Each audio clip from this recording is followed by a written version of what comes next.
Inside Barack Obama's $11.5 million Massachusetts house tour. An outsider and a senator, the most coolest and an African-American president of United States of America, Barack Obama. I mean, does he even need an introduction? Who doesn't know him? The person who made an impact on millions of people not only in United States of America, but all over the world. I believe he's one of the most admired president of America. He's former President United States. Apart from politics, he's also known for his extravagant real estate portfolio. But first, let's have a look at his early life. Barack Hussein Obama II was born on August 4, 1961, in Hawaii. His parents, who met as scholars at the University of Hawaii, were in Dunham, a white American from Kansas, and Barack Obama Sr., a black Kenyan studying in the United States. Obama's father left the family when Obama was 2 and, after further studies at Harvard University, returned to Kenya, where he failed in a machine accident 19 times laterally. After his parents disassociated, Obama's mama married another foreign pupil at the University of Hawaii, Lolo Sitoro of Indonesia.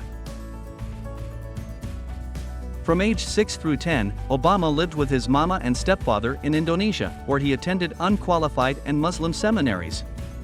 I was raised as an Indonesian child and a Hawaiian child and as a black child and as a white child, Obama latterly recalled.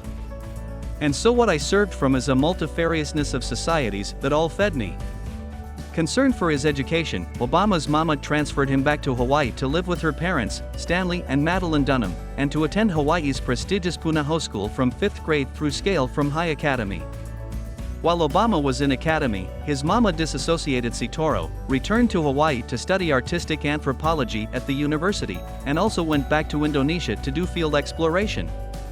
Living with his grandparents, Obama was a good but not outstanding pupil at Punahou.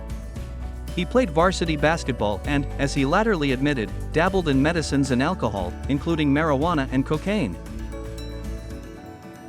As for religion, Obama latterly wrote, because his parents and grandparents were non-believers, I wasn't raised in a religious menage. Obama's mama, who to the end of her life, in 1995, would proudly enunciate herself an unreconstructed liberal, deeply respected the civil rights movement of the 1950s and 1960s and tutored her son. He latterly wrote that to be black was to be the device of a great heritage, a special fortune, noble burdens that only we were strong enough to bear.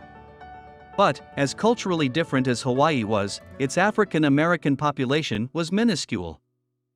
With no father or other family members to serve as part models, his relationship with his white forefather was delicate. Obama latterly reflected, I was trying to raise myself to be a black man in America, and beyond the given of my appearance, no bone around me sounded to know exactly what that meant.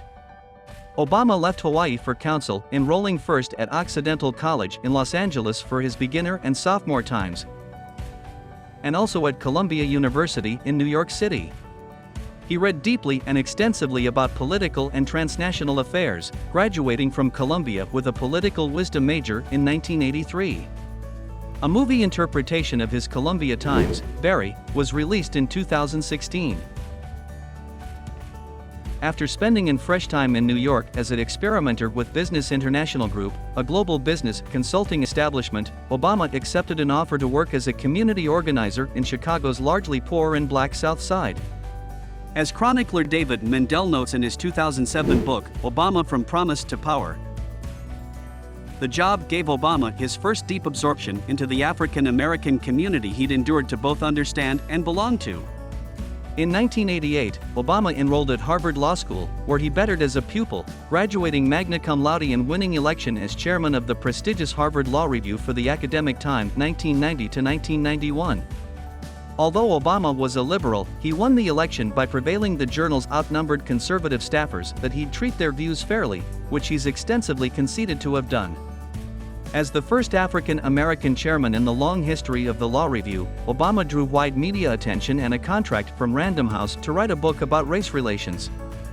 The book, Dreams from My Father: A Story of Race and Heritage, 1995, turned out to be substantially a particular bio, fastening in particular on his struggle to come to terms with his identity as a black man raised by whites in the absence of his African father.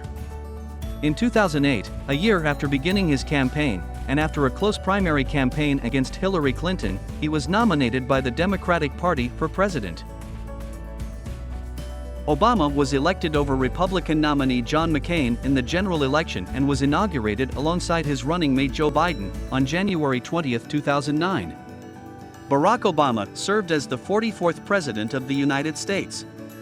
His story is the American story: values from the heartland, a middle-class upbringing in a strong family, hard work and education as the means of getting ahead, and the conviction that a life so blessed should be lived in service to others. When Barack Obama was elected president in 2008, he became the first African American to hold the office. The framers of the Constitution always hoped that our leadership would not be limited to Americans of wealth or family connections. So this was about his childhood and early life. Now let's have a close look at his properties. 1. Chicago Hearthstone. Barack Obama met his woman, Michelle Obama, in Chicago where she grew up. His daughters, Malia and Sasha, were also both born there. He moved then in 2005 after entering a book deal. The house was valued at $1.6 million at that time. Despite Obama's history on Greenwood Avenue in the Kentwood and Hyde Park area, he made it clear that he'd not live there after his administration. This was substantially due to the fact that it would be a popular sightseer magnet, and there would no longer be Secret Service protection on his block after he left office. 2. Washington, D.C. Residence. The Obama family moved to a rented home only 2 long halls from the White House. It was over square bases with extremely high-profile neighbors similar as Ivanka Trump and Jeff Bezos. They soon decided to outright buy this Hearthstone and put their roots down then. This was largely decided due to Barack's son, Sasha, being in academy. The home is located in the Kalorama neighborhood. It was valued at around $8 million at the time of purchase. This was all about his previously owned properties. Let's have a look at Barack Obama's $11.5 million Massachusetts house, also known as Martha's Vineyard. Martha's Vineyard has supposedly upped its presidential berth. Former President Barack Obama and Michelle Obama have bought a 7-bedroom, 9-restroom home in Edgartown, Massachusetts, according to reports. The price for the 29-acre estate was $11.75 million, public records show. Martha's Vineyard has supposedly upped its presidential berth. The trade price was further than $3 million lower than the asking price for the nearly 4-court bottom home on the Edgartown Great Pond, according to records. It was most lately listed for $14.85 million, but has seen several price cuts since it was first listed in February 2015 for $22.5 million.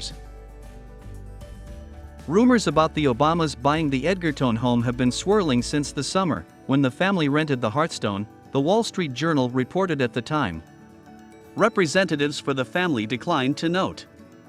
The Obamas have summered on the vineyard for times, and they are not the only politicians who are fond of the literal New England area. The Clinton family has spent time there, and former Secretary of State and Massachusetts Senator John Kerry bought a home there in 2017. Redgate Farm, the former estate of Jacqueline Kennedy Onassis, is presently on the request there for $65 million, according to Landvest. The home was designed by Brandenburger Taylor Lombardo engineers from San Francisco, with multiple areas for amusing, both indoors and out. The living room has bounded ceilings, exposed sword shafts, and a gravestone fireplace, the table said. There are 2 guest bodies, and the master suite boasts a fireplace, a private sun deck, and water views. There's a cook's kitchen with ample erected-in storehouse, and a formal indirect dining room overlooks the grounds and pond. Outdoors, there's both an out-of-door fireplace and screened veranda with a fireplace, according to the table.